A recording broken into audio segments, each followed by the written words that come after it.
les digo lo del final. Les adelanto igual que en general lo que pido son esquemas conceptuales de las unidades. Ustedes ya tienen avanzado, ya hicieron el último, así que bueno, siempre la intención es justamente que les sirva el recorrido que han hecho y que para el final no sea empezar de cero, así que es como profundizar lo que venimos trabajando. Así que bueno, en primera instancia, si fuera presencial, lo que les iría a pedir, pero después les mandaré consignas por escrito, va a ser un esquema conceptual por unidad. Vieron que tenemos 3 unidades, una de la educación, una de la didáctica y una del currículum. Bueno, 3 unidades. Entonces, un esquema por unidad. Si alguien quiere hacer un esquema que englobe todo el año, también puede hacerlo y se siente cómoda haciéndolo. Y entonces después, bueno, ahí varía el hecho de si es presencial o virtual, porque bueno, si es presencial, les digo que preparen un tema para poder defenderlo y hacemos preguntas. En el caso de que sea virtual, les pido además un escrito, ¿sí? Corto, similar a lo que hicieron ahora para el parcial. ¿Vieron esto de relacionar con alguna experiencia de la educación, con la bibliografía? Nada, digamos, que no hayamos medianamente hecho. ¿Por qué? Porque no es este el caso, pero generalmente tengo muchos alumnos en las mesas de examen de esta materia, porque regularizan bastante. Digo, no es este el caso porque este año han llegado muy pocos hasta este punto, pero en general han regularizado 30, 40 alumnos, y la verdad que porque hemos tenido primeros de 60, 70, 100 alumnos, por eso regulariza también una gran cantidad. Gracias, mi amor. El tema es que entonces tomar virtual a 15, 20 personas es muy engorroso para, no le puedo tomar como debería media hora cada uno porque no nos alcanza el tiempo físico. Estoy tomando yo. Entonces por eso les pido hacer un escrito previo para que después en el sincrónico de evaluación final sean 5 minutitos, 2 preguntas y se cierra la nota. Pero no. Entonces va a variar. Si es presencial, es un poco más en lo coloquial. Si es virtual, es como más puntual. ¿Sí? Bueno, eso como para darles un pantallazo. Después cuando tengamos orientaciones concretas, nos metemos ya en tema. Yo lo que les sugiero es rendirla lo antes posible, que no se dejen estar, con todas las materias, traten de ir rindiendo todos los finales, no vayan dejando, porque aunque puedan empezar a cursar otras materias, después se les traba la cursada, y la realidad es que, lo digo como alumna, cuando uno algo que leyó hace 2 años, quiere rendirlo, tiene que empezar de cero. O sea, prácticamente no se acuerdan ni lo que dijo el profesor. Mínimamente cuando ustedes ahora tienen fresca, por lo pronto, la última unidad, que ya la cerraron. Entonces es en todo caso como volver a repasar un poco lo previo de las primeras 2 y presentarse. Es mi humilde opinión y sugerencia de tratar de no dejarse pasar mucho tiempo. Para todas. Bueno, con respecto a las devoluciones, ¿sí?, del parcial, no es que es para todos y todas, o sea, no voy a decir nombres concretos, yo ya les envié las devoluciones a cada uno particularmente, pero vamos a hablar de algunas generalidades, que algunos ya lo hicieron bien de una, pero bueno, les puede servir de refuerzo ciertas generalidades. Entonces, con respecto para construir esquemas conceptuales, de paso de cara para el final, sí, esto ya habíamos mencionado, pero repasamos, seleccionar los conceptos principales. En algunos esquemas noté como oraciones, bueno, esto no tendría que ser así. Ahora lo dimos por aprobado, porque bueno, fue una instancia parcial, pero para el final ya no puede ser oraciones dentro de un esquema, ¿sí?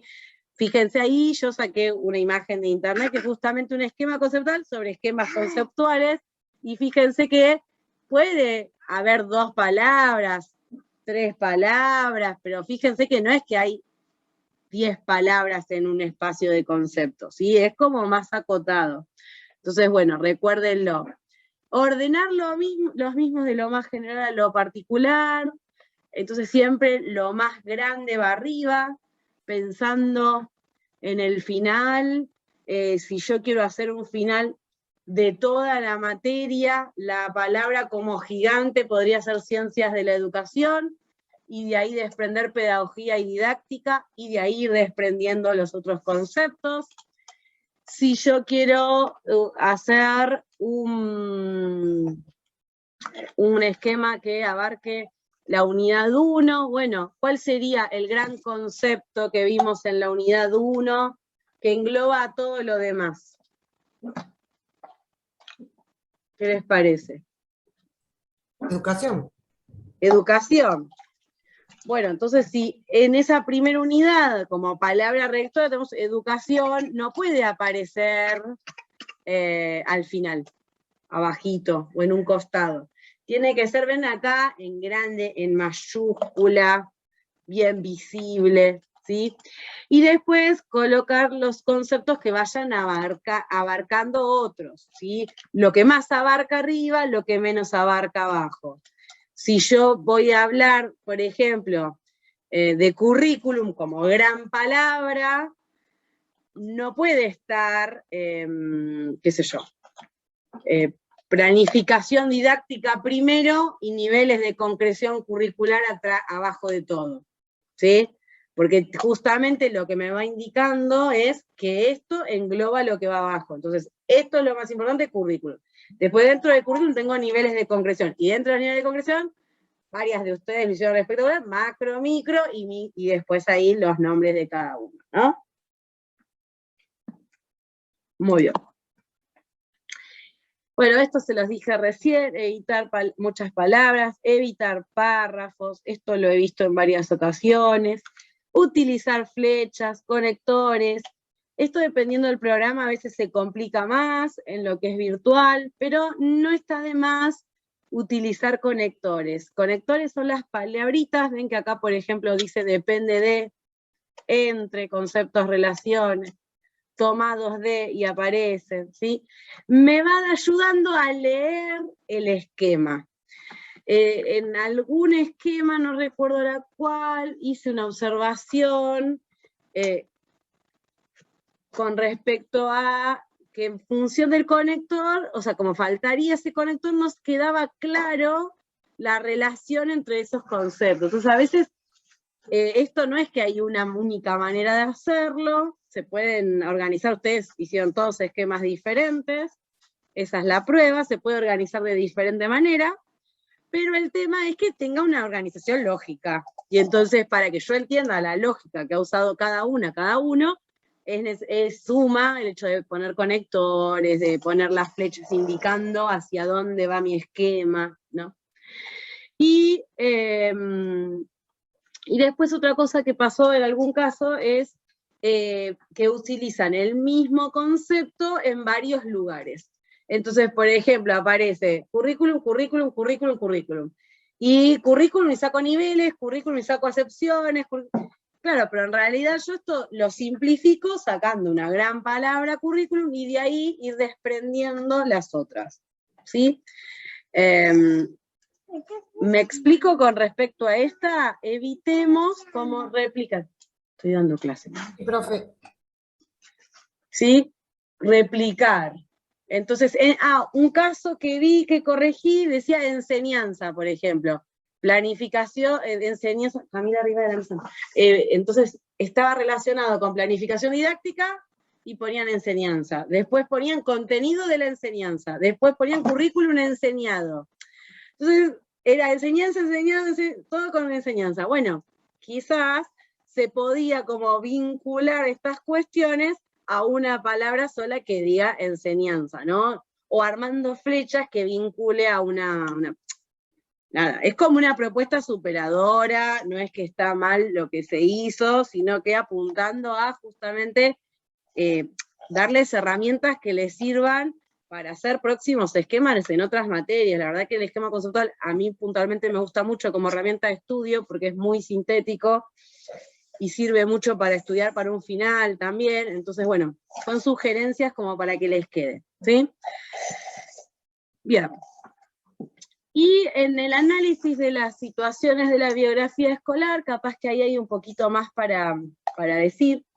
Con respecto a los esquemas, ¿hay alguna duda? ¿O algo que, o alguna corrección que no quedó clara? No, profe. No, sí, en general están todos muy bien. Profe Noelia, sí. Sí.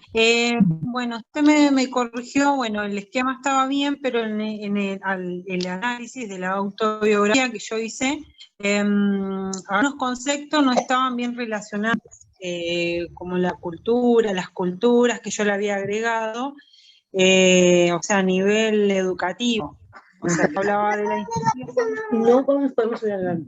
Bueno, justo ahora nos vamos... Perdón, justo ahora... No, arriba de la mesa. Justo ahora nos vamos a meter en las orientaciones con respecto al análisis de la autobiografía. ¿Qué? Y lo que me faltó fue la autobiografía, la biografía de cada concepto. La bibliografía. No me repasó eso.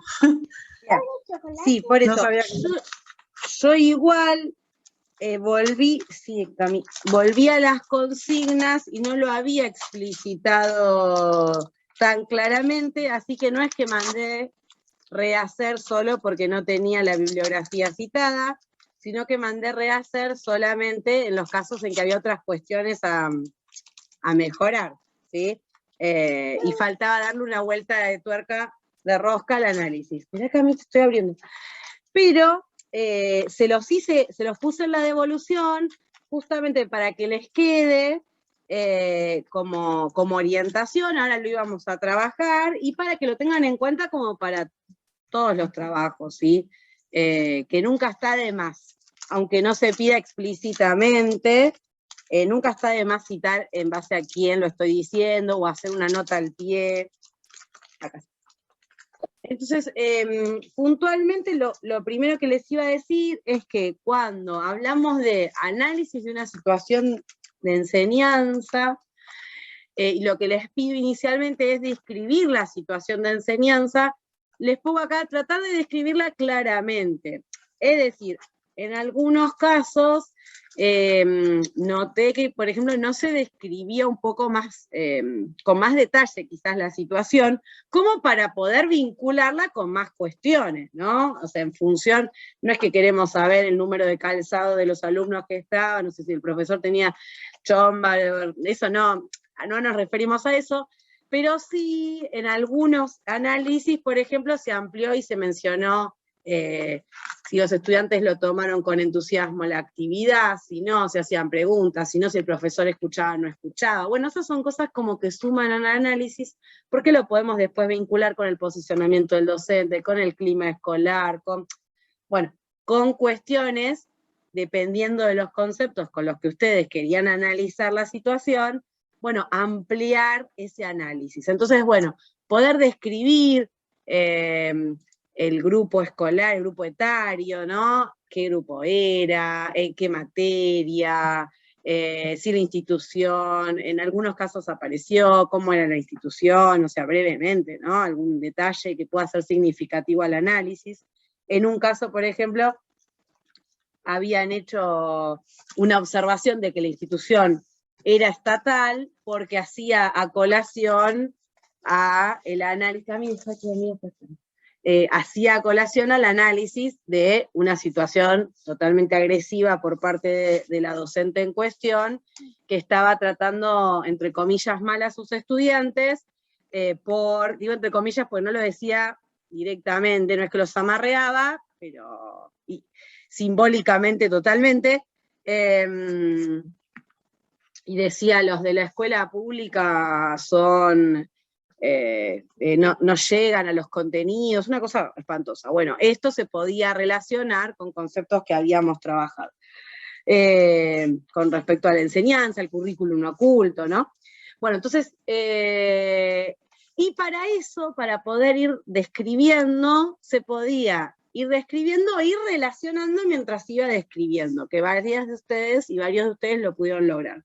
Entonces, por ejemplo, yo acá les puse un ejemplo como muy breve, en el que les puse, el profesor D presentaba todos los años un contrato didáctico donde nos presentaba los contenidos de la materia y nos explicaba los métodos de evaluación y los contenidos a abordar. En esta situación se ve, ahí podría haber agregado cómo lo tomaban los estudiantes, si lo escuchaban o no escuchaban, si veían o no veían, bueno, nada, esto es un ejemplo muy acotado. En esta situación, por ejemplo, yo lo relacioné, se ve claramente la importancia de la planificación, pues el docente socializa la misma con los estudiantes, o se puede poner con el concepto de planificación de López, donde plantea la necesidad de comunicar la planificación con los estudiantes, ¿sí? Con las familias. ¿No? Acá les puse un poco más. Entonces, poner en negrita, ¿sí? Los conceptos, para que a simple vista les sirva a ustedes también para contar fácilmente si hicieron todos los conceptos que se pidieron, y para ir viendo que están como mechados en el análisis. Y después ir fundamentando lo que voy relacionando con el concepto, explicando, como el concepto brevemente, pero ubicándolo en la bibliografía trabajada. Entonces se puede mencionar el autor, se puede citar, entre comillas, alguna pequeña frase. Esto significa, no significa que voy a escribir un párrafo, porque alguien me decía, me iba a pasar de lo solicitado, pero no era poner párrafo y medio, de copiar el texto entero, no, es capaz una frase que apoye lo que yo vengo explicando en mi análisis, porque el análisis es propio. Entonces se puede citar entre comillas o se puede parafrasear. Hubo varios que mencionaron los conceptos diciendo Girtz o Palamidesi o López, o bueno, los textos que se habían trabajado, y después Terigi, y mencionaban el concepto explicando brevemente porque hacían referencia sin necesidad de citarlo textual, ¿sí? Pero tengo estas dos opciones. Yo acá les puse un ejemplo en donde la docente utilizaba un grabador para hacernos escuchar música clásica en cada clase, y nos decía, esta es la verdadera música. Eso ya es inventado, ¿eh? Este aspecto lo relacioné con el concepto de la cultura culta, al que Girtz hace referencia a la página tanto, cuando dice, pues, tal cosa, ¿no? Se entiende, digamos, cómo ir haciendo esta relación entre los conceptos y lo que estoy explicando de lo que veo, ¿sí? Ustedes imagínenselo que es como si yo estoy en la clase, la presencié, vi todo, bueno, y ahora, a la luz de lo que estudié en la bibliografía, ¿qué puedo decir, no? Y por último, una cosa más. Una cosa es biografía, porque eso lo noté como error. Biografía es cuando yo escribo sobre mi vida, ¿sí? O autobiografía. Biografía sería sobre la vida de alguien, ¿no? Bio de vida, grafía de escritura. Entonces, biografía es escritura sobre una vida, y autobiografía es escritura sobre mi vida, mi propia vida. Ahora, bibliografía viene de biblioteca, que bien, biblioteca es el conjunto de libros, ¿no es cierto? Bueno, bibliografía es el conjunto de textos y de citas de textos. Entonces, cuando yo al final pongo la bibliografía, que no es lo mismo, suenan parecidos, pero no es lo mismo, lo que hago es justamente citar a qué autor. Entonces, yo en el texto dije, según Girtz, según no necesito, capaz que no quería poner textual, no hay problema, Pero después abajo aclaro, bueno, ¿qué texto de GIRS? Vimos 3 en la cursada, bueno, ¿a cuál hice referencia? A ver, yo sé que si es el concepto de cultura lo sacaron detalles, bueno, pero igualmente en el trabajo tiene que estar. No es que no tienen que depender de que la profe se imagine lo que ustedes quisieron decir. Tienen que poder, vieron que los docentes hacemos mucha traducción, pero a medida que van avanzando en los niveles de formación, se supone que tenemos que hacer menos traducción. Sí, ¿viste? Y tenemos que corregir lo que es puntual. Entonces no es lo mismo la traducción que yo haga con los niños de nivel inicial, que tengo que decodificar qué me quieren decir, ¿no? Que en el caso de ustedes, lamentablemente tenemos que evaluar lo que está en el papel. Entonces a veces yo digo, me imagino por dónde quisiste ir, pero bueno, hay que poder explicarlo y presentarlo, ¿sí? Entonces acá les pongo un ejemplo de una cita. Yo no les pedí normas específicas, pero existen lo que se llaman las normas APA de la Escuela de Psicología Americana, de la Asociación Psicológica American, la Escuela de Psicología Americana, que pone unas normas específicas de citado, que si ustedes hacen alguna carrera universitaria, les piden. No les pido tanto, pero sí, como mínimamente, que tengan estos datos. Está bueno ponerlo, incluirlo en la bibliografía al final, porque en algunos casos me pusieron bibliografía, pero me pusieron López, qué sé yo, GIRS. Ahora, López puede ser López el conductor de automovilismo, López mi compañero, López. Ojo López. Entonces, claro, puede ser un jugador de fútbol, o sea, puede ser cualquiera.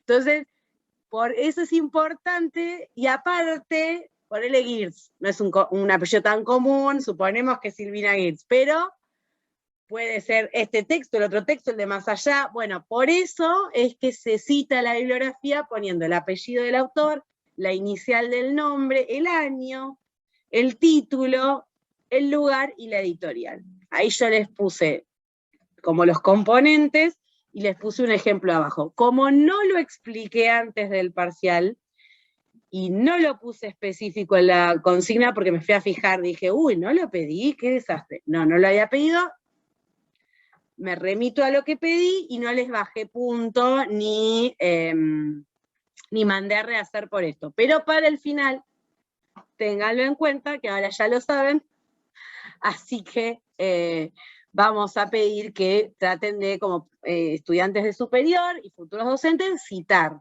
Cuando hagan la planificación, también citar la bibliografía, no está de más. Citar de dónde saqué el material, ¿sí? Entonces, una fotocopia de ahí, no, ¿de dónde? ¿Sí? Cito y pongo el link, cito y pongo el libro, cito y pongo, ¿sí? Entonces eso da otro nivel a nuestra producción, ¿sí? Creo que eso era todo con respecto a las devoluciones. ¿Hay alguna? Acá me dice Liana, ¿qué pasó, Liana? Que entregué sociopolítica al parcial, nada que ver. ¿Pero lo entregaste en la de sociopolítica? Sí, no, lo mezclé, no sé, cualquier cosa. Por eso no me figuraba como corregido, y dije, bueno, todavía no es para corregirme. Claro, no, ya corregí todos. No entregué tantos tampoco. Le mandé un mensaje por mensajería interna. No, ¿cuándo? ¿Hoy? Porque hasta anoche sí, no... recién, porque entré ahora y me dije que no lo había entregado. Se me cruzaron todos los... No, el problema es que tampoco entregaste el de sociología, o sea, tenés doble problema. Doble problema tenés. No, conmigo no hay tanto problema porque después de las devoluciones de hoy vamos a dejar reabierto el espacio de entrega, justamente reabierto y el espacio de entrega del primer parcial hasta las fechas de recuperatorio de los respectivos. ¿Sí? O sea que, así que nada, lo entregás ahí en el recuperatorio, digamos. Escuchá lo que dijimos hoy, porque Sí. capaz... antes Sí, yo de- se lo iba a mandar así sin modificar para que me lo corrija, pero si se puede modificar, lo Pero modifico. claro, yo te sugeriría que lo modifiques en función de las devoluciones, porque yo ya no te puedo dar como otra instancia de, a ver, este año tenemos la instancia de acompañamiento, pero como para que lo puedas regularizar ahora, más que nada, y no tengas que Claro.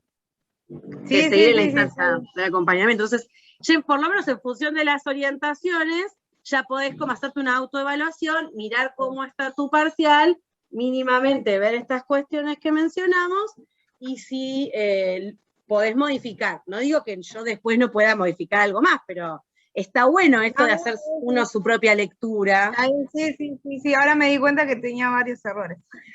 Por eso, viste que con el diario del lunes, uno descubre y Sí. dice, esto no lo había visto. Entonces, bueno. Tal cual. Entonces, bueno, en función de esto, así que no, tranqui, yo les voy a volver a habilitar los parciales, pero no corran para reentregar. Eso va para todos los que, o todas las que tengan que reentregar. Algunas no, felicitaciones. Pero los que tengan que reentregar, no se apuren, porque a mí me ha pasado otros años que, qué sé yo, les mando la corrección el lunes a las 8 de la noche, el martes a las 6 de la mañana ya me lo reentregaron. En este caso ustedes tienen tiempo del primer parcial hasta el martes que viene y el segundo parcial hasta el otro martes, o sea, todavía les quedan 2 semanas más. No esperen hasta el último minuto, pero sí, tómense el tiempo de realmente volver a mirar las devoluciones que hice, escuchar la clase de hoy, volver a repensar y que hacer los cambios a conciencia. Porque yo no es que voy a corregir ya hoy y mañana les hago de vuelta la devolución. Lo voy a corregir más en la fecha de cierre. Entonces después se pierden la posibilidad de haberse tomado el tiempo de hacerlo mejor.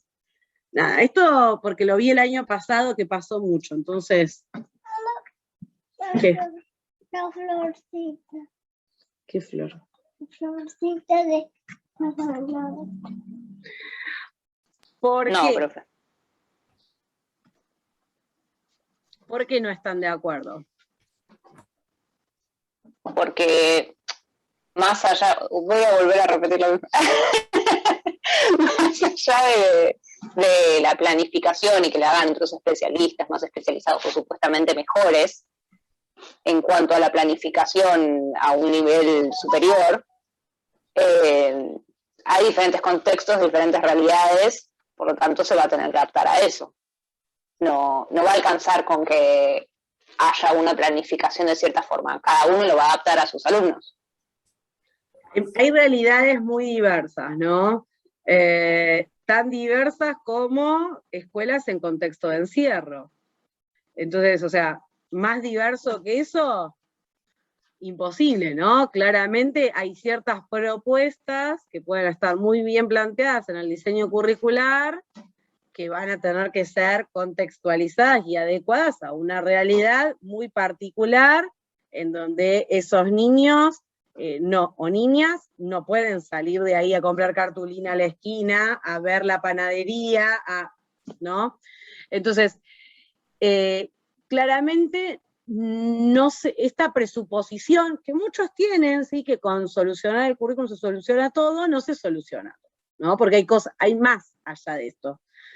Ahora, cuando entendemos que todo lo que pasa en la escuela es currículum, todo es parte de la enseñanza, nos encontramos con dos maneras de verlo, no digo que sean las únicas, pero que existen, que puede ser ampliar las prescripciones al infinito, me gustó como lo plantea Terigi, ampliar las prescripciones al infinito, es decir, bueno, armo un diseño curricular para contexto de encierro, armo un diseño curricular para las escuelas de campo, armo otro diseño para las escuelas de frontera, para las de río, ¿no? Eso significa ampliar las prescripciones al infinito, es decir, trato de pensar en todas las posibilidades y doy sugerencias y directivas para todas, absolutamente todas las posibilidades, ¿no? Ahora, esto ¿Solucionará el tema del currículum? No, porque estamos en lo mismo. Cada contexto va a tener su realidad. Aparte, aunque sea general, el particular va a ser diferente. Vieron que nos pasa, todos los años no son lo mismo. Por más que uno dé la misma materia todos los años, o dé la misma actividad con los mismos con otros alumnos, la misma actividad, es completamente diferente. A mí me ha pasado, por ejemplo, en nivel inicial, yo trato de ir obviamente cambiando, pero cada tanto vuelvo a recuperar algún contexto. No es que vamos a ir todos los años a la panadería, pero bueno, la panadería queda a 3 cuadras de la escuela. Vamos, cada un par de años volvemos a ir a la panadería. Y en un año es una cosa lo que surge, lo que investiga, lo que le llama la atención. Por ejemplo, este año me pareció súper interesante este grupo puntual, les súper interesa lo que dicen los carteles de la sala. Entonces, creo que ya se los comenté a ustedes o al otro grupo que tengo. Entonces ellos mismos me van preguntando, ¿qué dice acá? ¿Qué dice allá? ¿Qué dice acá?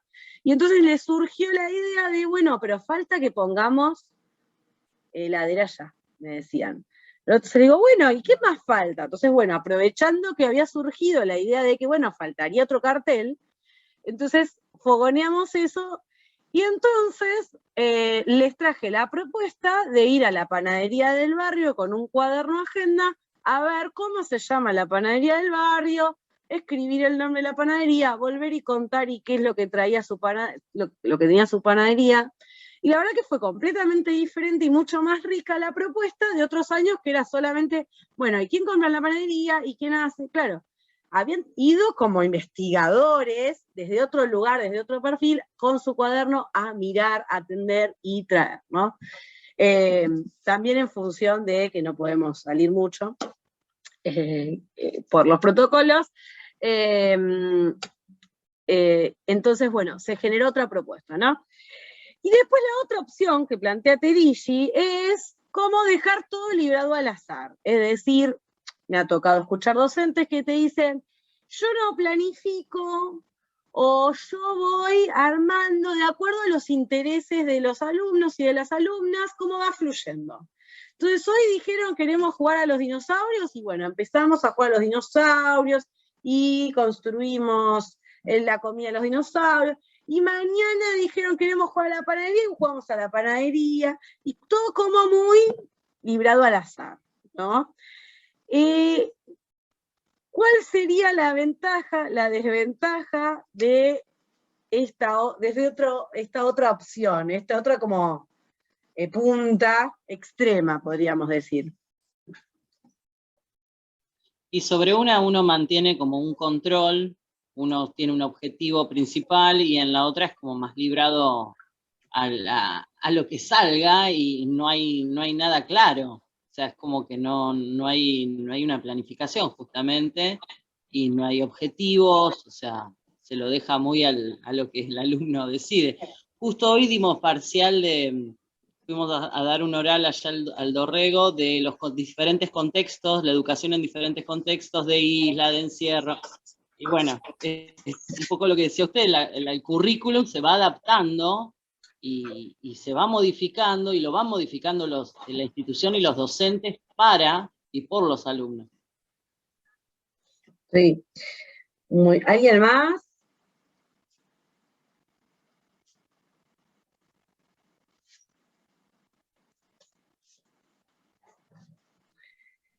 Y por ahí dejando librado todo al azar es como que se aprende, pero no se aprende a la vez. Hay que ver qué se aprende, ¿no? Claro, es como que, como dijo Mica, que no hay una planificación, no hay un orden y, bueno, como lo que quieran los alumnos. Y no es tan así. ¿Por qué? Porque no entrarían todos los contenidos, conocimientos que uno tiene que ir adquiriendo, como que van a ir quedando postergados diferentes contenidos. Bien. ¿Se acuerdan que en la unidad 1 nosotros habíamos trabajado la importancia de la educación como reproductora de la cultura de una sociedad, ¿no es cierto? Para que la sociedad siga existiendo necesita una cierta reproducción cultural, de bienes culturales que la sociedad considera valiosos. Ahora bien, si yo lo dejo todo librado al azar y todo dependiendo del interés de mis estudiantes, justamente hay cuestiones que me van a quedar por fuera, porque mis estudiantes nunca van a decir, uy, quisiera conocer la teoría de la relatividad, ay, qué ganas que tengo, ¿no? Pero, ay, qué ganas que tengo de aprender a escribir una carta, o qué ganas que tengo de aprender. Puede nunca salir, pero lo necesitan saber, ¿sí? Qué sé yo, estaba pensando en temas de escritura. Muchos estudiantes, si nunca vieron un texto, si nunca les enseñaste, los hiciste disfrutar de la lectura, nunca van a pedir un libro, jamás. A mi nena le pasa que, por ejemplo, ella llora y grita cuando mamá le dice, bueno, este sí, este no, por los libros que tenemos en casa, ¿no? Que algunos pueden, no, pero bueno, porque hay muchos libros en casa, porque a mí me gusta mucho leer, y le leo mucho, entonces ella a veces se berrinche porque quiere seguir escuchando libros, o quiere seguir agarrando libros, o me llevo libros para el jardín, y me dice, pero van a volver, ¿no? Sí, le digo, los traigo de vuelta. Pero tiene que ver con un contexto, sí, porque los libros tienen que ir, los contamos en el jardín y después vuelven.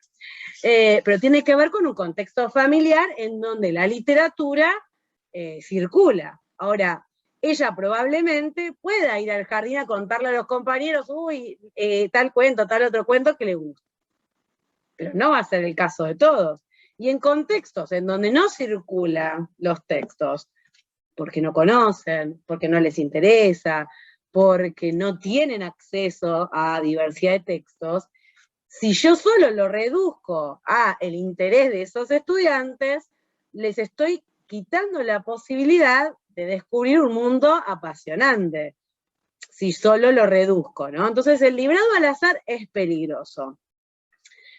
Por un lado, se puede relacionar con Tenti Fanfani, ¿se acuerdan? Con los mitos que habíamos visto de a los alumnos no les interesa nada, y entonces una docente te puede decir, ay, bueno, no, yo trabajo solo desde los intereses.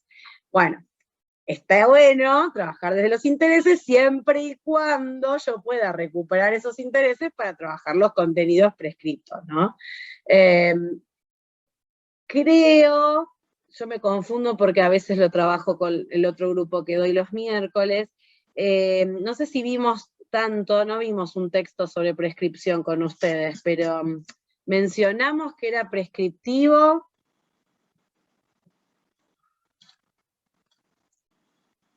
¿O no?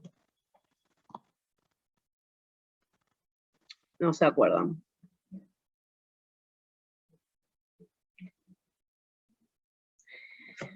Bueno. Sí, me parece que sí, que lo habíamos dicho.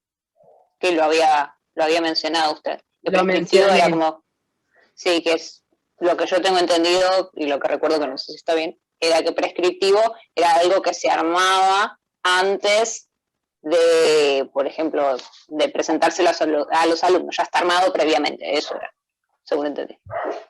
Claro, sí, porque es prescripto.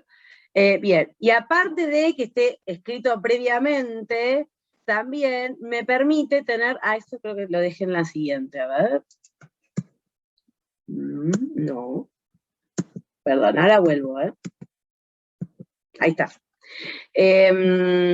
Bien, pero aparte, sí, los diseños curriculares jurisdiccionales en nuestro país son prescriptivos porque tienen carácter de ley, ¿sí? En donde indican qué y cómo enseñar en los establecimientos provinciales. ¿Esto es para qué?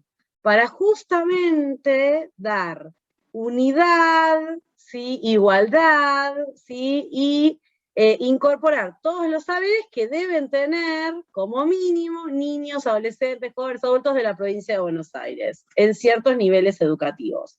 Entonces, esto que decíamos hace un rato, si solo depende de mi estudiante, de lo que a él o ella le interesa, ¿se acuerdan que decíamos? Cuando cambio de escuela, ¿qué pasa? Estos vieron una cosa, los otros vieron otra. Porque bueno, a estos les interesaba robótica, porque justo el papá se dedica a hacer robots, y a los otros les interesaba la vaca porque el papá tiene granja, y a estos no les interesaba nada, entre comillas. Bueno, entonces, el hecho de que sean comunes, sí, a todos, tiene que ver con esto, con que todos los estudiantes y las estudiantes de la provincia, de cada provincia, de cada jurisdicción, son sujetos de derecho, tienen derecho a la educación. Y nosotros, los docentes y las docentes, somos responsables de que no se viole ese derecho a la educación, que se respete y que realmente se los educa. Por eso entonces, esto, muy bien, acá dice, prescribe lo que debería suceder, dice Steffi, justamente. Entonces esto nos permite justamente orientar a los docentes para qué tengo que enseñar, en qué momento. Entonces después las metodologías, las estrategias, cómo lo voy a adecuar y contextualizar va a correr por mi cuenta. Pero va a haber una prescripción que justamente va a dejar abiertas ciertas posibilidades, pero al mismo tiempo no deja todo librado al azar. A que a mí se me cantó dar tal cosa y lo doy, ¿sí? Porque no hay posibilidad de vinculación entre niveles, entre años, entre materias. Imagínense, ya es difícil las articulaciones entre niveles, entre inicial y primaria, primer ciclo, segundo ciclo secundaria, secundaria superior. Vieron que siempre aparecen como cortes, siempre aparece como docentes quejándose, pero no le enseñaron tal cosa en el nivel anterior, no sé si los han escuchado, son como diálogos comunes que a veces los dicen, pero no les dijeron tal cosa, ay, pero esto lo tendrían que haber visto el año pasado, bueno. Ni que hablar en pandemia. Pero bueno, la prescripción tiende a ayudar a disminuir estas grietas que se suelen dar en estos pasajes, que no son tan fácilmente se dan. Que bueno, se trabaja y se hace proyectos para que se den pasajes más paulatinos, pero bueno, no siempre se logra. Bien. Después, Perici, lo otro que mencionaba es que el currículum es una herramienta de política educativa. Menciona esto porque va planteando que se va direccionando, ¿sí?, la educación. Piensen que se dice de política educativa porque habla de una idea de sociedad, ¿sí?, una idea de sujeto que tiene, que plantea la política educativa. Entonces, claramente, por ejemplo, nosotros tuvimos en los últimos diseños curriculares que se sumó todo lo que fue educación digital y robótica, ¿no? Hablaba de, ¿sí?, una política educativa, ¿sí?, apuntando específicamente a estos avances tecnológicos, ¿no es cierto? Bueno, apuntando a una sociedad con una idea de sociedad, de sujeto, etc. En otros momentos históricos, la política educativa apuntó a ampliar la educación obligatoria, apuntó a sumar la inclusión dentro de la ley, ¿sí? Bueno, son como logros que se van alcanzando en función de la idea de sujeto social que se quiere tener. Bueno, esto ya lo sabimos, una herramienta de trabajo docente. Acá puse mal, es prescripción, y me comí la P.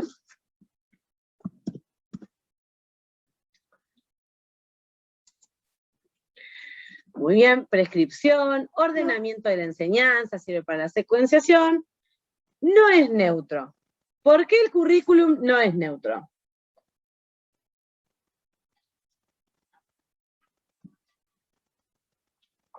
¿Qué les parece? Responde a ciertos intereses, como habíamos visto antes, del mercado, de la sociedad, de la política, de la educación.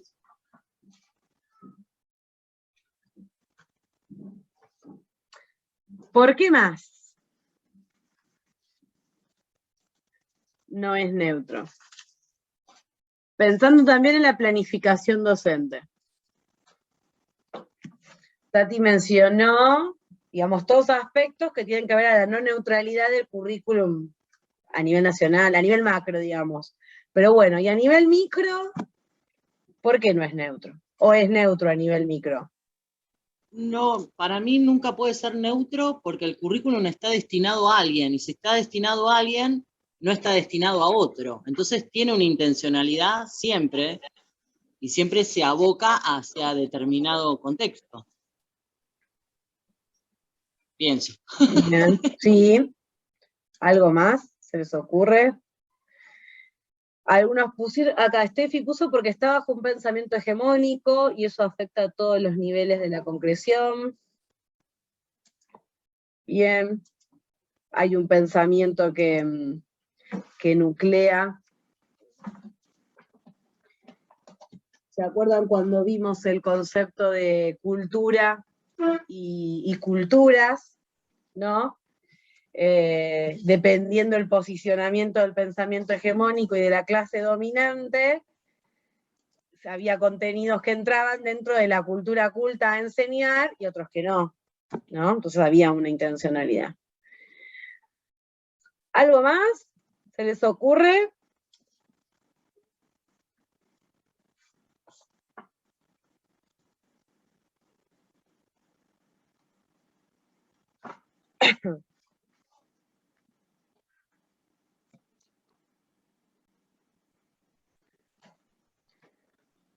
¿Y el docente? ¿Es neutro? No, tampoco. No. ¿Por qué? ¿Qué les Porque parece? es un ser político, lo vimos un poco en sociopolítica eso, porque el aula es un centro de poder, y uno trata de balancear y hacer un equilibrio entre todas las cosas y las tensiones que existen. Pero sí o sí uno transmite también lo que piensa y lo que vive. Bien. Bien. ¿Alguien más quiere acotar?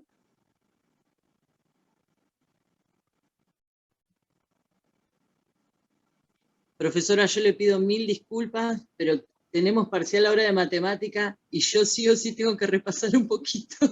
Ah, bueno. 1000 disculpas. Sí, un chiquitito.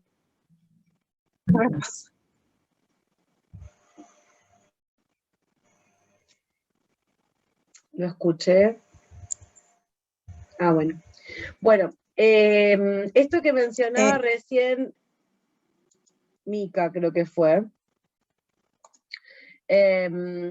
hace referencia justamente a que existe una cierta asimetría siempre entre el docente y los estudiantes y las estudiantes, pero y también cada docente tiene un posicionamiento. Vieron que nosotros vimos, y tratando como de revincular, ¿sí?, ciertas cuestiones a otras unidades, vimos posicionamientos y paradigmas en la pedagogía, vimos posicionamientos y paradigmas en la didáctica. El docente se posiciona todo el tiempo, ¿sí? Desde qué lugar va a enseñar, cómo va a planificar, elijo una idea o no, y no otra. Y al momento de las intenciones didácticas que voy a plantear, van a hacer referencia claramente a la idea de sujeto que yo tenga adelante. Si mi idea de sujeto va a tener que ver con un sujeto vacío, bueno, nos vamos a encontrar con que voy a dar un tipo de actividades. Si yo me encuentro con que tengo un sujeto que puede construir conocimiento, voy a plantear otras propuestas. Bueno, y después lo otro que mencionaba Terigi es que ella habla de la transnacionalización, y dice cada vez aparecen, esto, ¿vieron? Se han escuchado las pruebas PISA, por ejemplo, que son pruebas internacionales, o vieron esos rankings de educación, donde aparece, qué sé yo, en los primeros puestos Finlandia, o bueno, o diferentes, si la Argentina aparece acá o allá. Bueno, tiene que ver con esta idea de que se tiene que enseñar lo mismo a todos, ¿no? Y bueno, afecta al currículum, ¿sí? A veces hay unas agendas internacionales que se pretenden que se enseñen tal cual, o recetas del Fondo Monetario Internacional, o así, o entidades así, que es como que tiene que salir así en cada país. Y la realidad es que las recetas internacionales no son así, 2 más 2 es 4, porque cada sociedad tiene su idiosincrasia, sus particularidades. Vieron que lo vemos hasta a nivel provincial y jurisdiccional, o sea, cada jurisdicción es única, cada institución es única, entonces no hay recetas únicas que sirvan para todas, ¿no? Y bueno, en función de esto, uno de los conceptos interesantes que suma Terigi es el concepto de justicia curricular, que me parece interesante que lo tengan en claro, y que tiene que ver con que realmente el currículum atienda los intereses de los más desfavorecidos, ¿sí? Entonces no sea solo un currículum para pocos, o pensando en la educación secundaria, que en un momento histórico era de la élite nada más, y hoy por hoy ya se ha universalizado para que todos los estudiantes y todas las estudiantes pasen por el nivel secundario como obligatorio, y ya no sea un tema de elección, pero que se atienda, ¿sí?, las circunstancias particulares. Y a su vez se atienda, por ejemplo, las cuestiones de inclusión, ¿no? Y se dé una participación, y me parece interesante, una participación plena, menciona la autora. O sea, que no sea solamente, bueno, me ocupo de que estén adentro del aula y ya está. O que solamente enseño y acumulan información y listo, sino que realmente se dé algo de que aprendan, ¿no es cierto? Que participen, que aprendan, que construyan, que sean actores de su aprendizaje.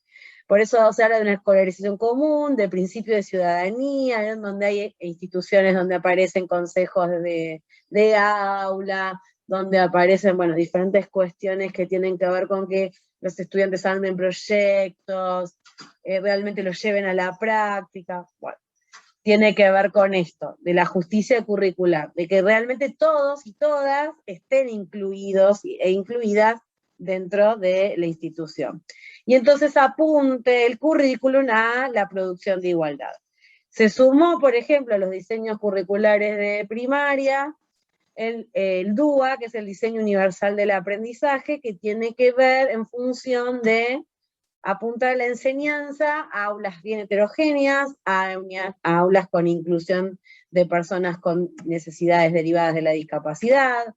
Entonces, qué importante es que el diseño curricular ayuda, acompaña, ¿sí?, cuestiones que quizás por la formación básica de la mayoría de los docentes y las docentes no se había visto en la formación de base de hace 10 años atrás. Entonces el diseño te obliga a también actualizarte, mirar, rever, si no fue que llegaste por motus propio, ¿no?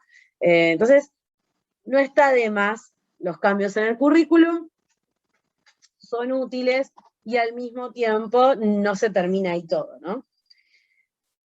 Bueno, otra de las cuestiones que mencionaba Terigi sobre el contenido escolar, iba haciendo como un polo positivo, polo negativo, como los extremos, ¿no?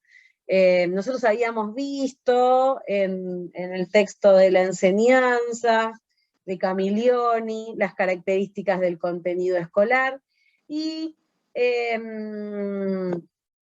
habíamos mencionado esto de la descontextualización, ¿no?, que es secuenciado, que tiene ciertos ritmos. Bueno, estas cuestiones tienen sus partes positivas, ¿no? Descontextualizado permite la enseñanza, por eso lo podemos dar en otra institución y no estamos todo el tiempo in situ, porque no podríamos estar en la fábrica, en el laboratorio, en los diferentes lugares, pero por otro lado tiene una cierta pérdida de sentido porque se descontextualiza. Ustedes no van a estar en el laboratorio de neurobiología de Argentina, ¿no es cierto?, enseñando sobre neuronas de espejo. Bueno, entonces, los docentes tenemos esa responsabilidad de enseñar y al mismo tiempo tratar de traer y acercar a los estudiantes y las estudiantes estos contextos primarios, ¿no? Cuando hablamos del mensaje pedagógico, este contexto primario que está tan alejado del contexto secundario que es la institución, ¿sí? Que va a ser la escuela y la clase puntualmente, bueno, cómo hacer esa cercanía. Bueno, habla también de ritmos, esto de que es todo sincrónico, es todo al mismo tiempo, y plantea de que se termina enseñando para evaluar. Bueno, porque tengo que terminar el trimestre, porque tengo que terminar el año, porque tiene que pasar al otro año, y no se enseña con el sentido de que aprendan muchas veces, ¿no? Y otra de las cuestiones que mencionaba era la sensibilidad a los efectos de poder, ¿sí? Esto que mencionabas de la falta de neutralidad dentro de la escuela, y que muchas veces se ve también, no muchas veces, generalmente se ve también, o se puede traslucir en el contenido escolar. Bueno, esto lo había mencionado Steffi, creo que era, lo de que respondía a los intereses hegemónicos. Mira, te adelantaste, mío, que lo recordaste. Bueno. No sé si hay alguna duda con respecto a esto, o alguna otra duda o consulta que les haya surgido del texto de los 2 capítulos de Terigi, si llegaron a leer.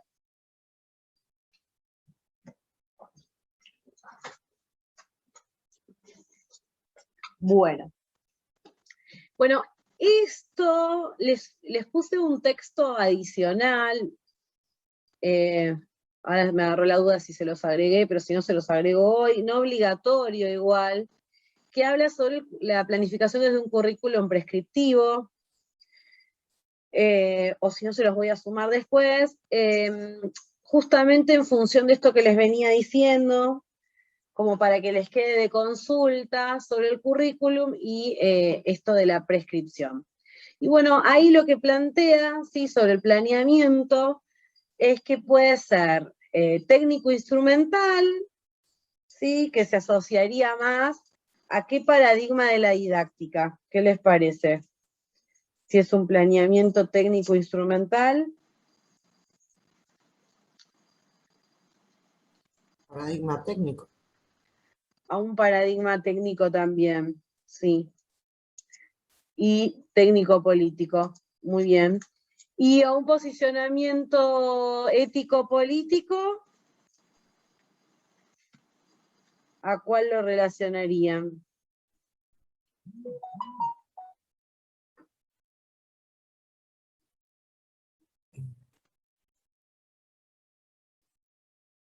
No me acuerdo el nombre. ¿No era práctico? Pero es el otro.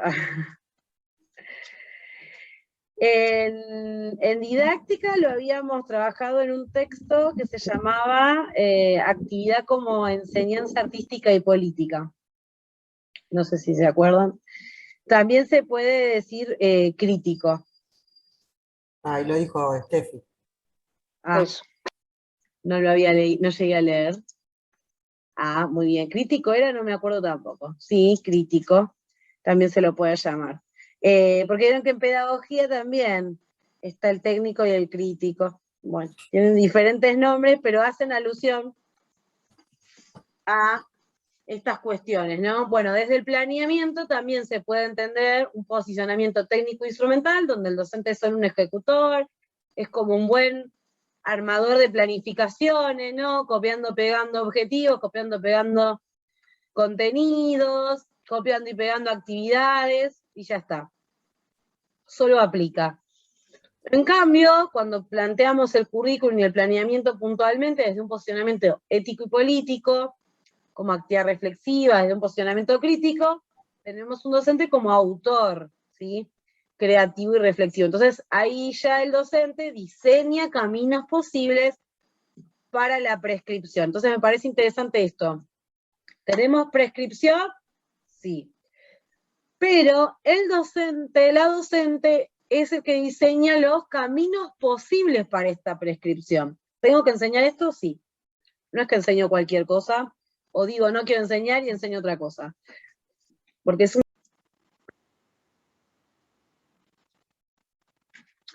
de diseñar caminos posibles entonces para la prescripción.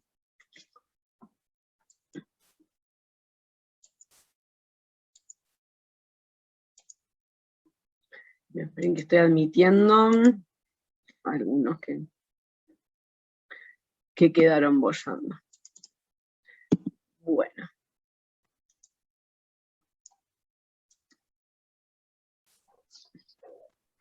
Bien. Vamos a ver esto.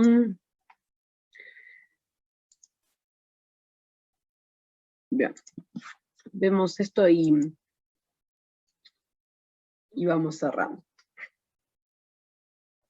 Bien, entonces, en correlato con esto, hay docentes que se sienten o que sienten que la planificación aparece como un instrumento de control, ¿sí? O un aspecto burocrático, un cumplimiento formal, medio sin sentido, ¿no? Y como que coarta la libertad del docente. Nosotros venimos como haciendo como mucho hincapié en la importancia de planificar, de pensar, de que no sea solo para entregar, ¿no? De que también sea para mí la planificación, de que me sirva de instrumento. Pero bueno, si solamente queda en armar una carpeta para presentar ahí, y que quede ahí guardada, y que nunca más se vuelva a ella, queda en esto, en un instrumento de control, en que va a venir la directora o el director a mirar, en que va a venir el inspector, la inspectora a revisar y avisar, y nada más, cumplí, no cumplí.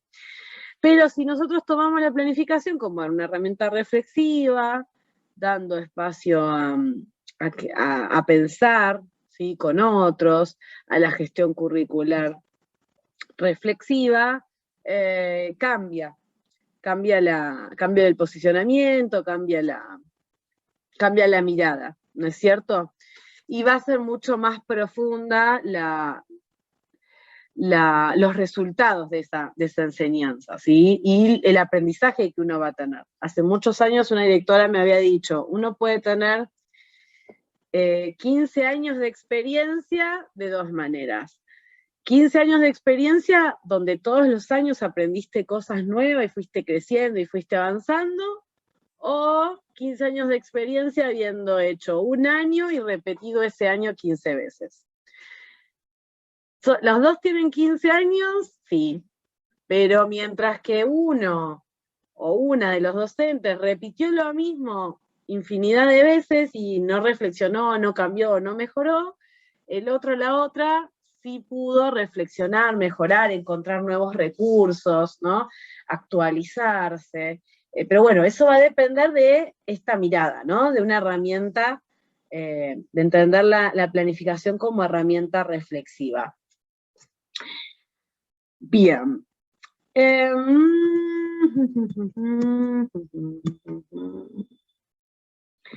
Bueno, y después las otras cuestiones que menciona el texto, sí hace como un hincapié en esto de que la planificación tiene que ver con una enseñanza como una actividad intencional, como que es parte de la enseñanza, que no debe reducirse solo a copiar y pegar, que tiene que ser una tarea compartida con otros. Entonces lo que hacen ustedes en el profesorado de empezar a planificar está bueno, porque empiezan a charlar con los otros, y vos qué pusiste, y yo qué puse. Bueno, esto a veces se pierde un poco en la práctica docente, dependiendo de si la institución genera como el espacio de diálogo, de vínculo, de construir entre todos, o que sale de los propios docentes, o no se genera como ese espacio, ¿no? No se reduce a un documento escrito, pero es importante el registro, ¿no? Tiene un carácter de hipótesis de trabajo, son una sucesión de borradores, y me parece interesante esto. Entonces, yo presento una planificación, pero esa no es la última moñito y está para un cuadrito, sino que es una sucesión de borradores. No porque vaya a presentarlo 25 veces a la dirección, sino para mí. O sea, ir marcando, ir acomodando, ir pensando para el año siguiente, ir pensando en la articulación con el año anterior. O sea, estas idas y vueltas tienen que ver con esto de yo planifico algo, pienso en algo, pero lo voy modificando, ¿no? Contextualizando. Después sirve para evaluar la enseñanza, ¿sí? Para que no se evalúen y para que hagamos una autoevaluación, ¿no? Si no existe, si yo no me propongo nada, ven cuando decíamos enviado al azar, si yo no me propongo nada, no puedo claramente evaluar si llegué a donde me propuse, si nunca me propuse, ¿no es cierto? Y después, entonces necesito tener bien en claro qué es lo que quiero lograr para después evaluar si lo logré o no lo logré. Medianamente, con dificultades, ¿qué pasó?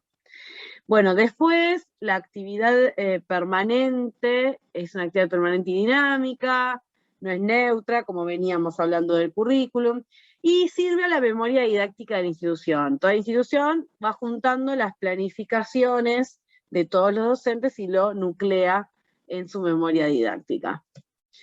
Y es la forma como práctica, podríamos decir, del currículum. Bueno, esto, por mi parte, les iba a preguntar si habían estado planificando alguna cosa para alguna materia, o en general empiezan en segundo, pero pregunto si les pidieron que planifiquen algo o no. No, no por el momento. Bien.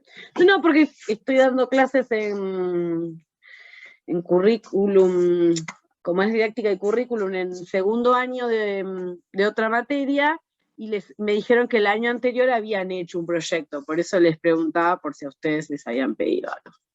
Okay. Anota, curiosa nomás. Bueno,